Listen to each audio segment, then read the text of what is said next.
if you're poor, you're holy. Like your holiness is tied to you physically not actually having things, which the problem with that is that actually becomes pride, because what it does, it tells other people, hey, look at me. Look how abased I am. I'm not caught up in the materialism of this world. And it's this whole thing about look at me and look at my performance. That's just straight up pride. So we do know that yes, greed is a gutter.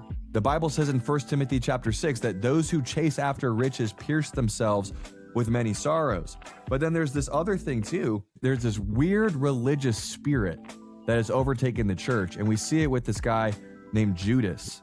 You remember the story when Mary, and she has this expensive perfume and she breaks the perfume and pours the perfume on Jesus's feet and anoints his feet, and she's weeping and she's wiping the perfume. And this perfume would have cost her like a year's worth of wages. This was a very costly thing that she did, a financially costly thing.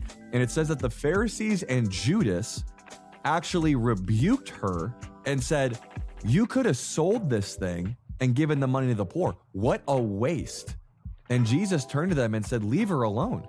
The poor you're always going to have among you, but I'm not always going to be among you. She's doing a good thing here. It's not going to be counted against her. But I want you to think about the spirit that spoke through Judas and the Pharisees. It was this idea of how could she be using such an extravagant gift like that? It could be used for this other purpose.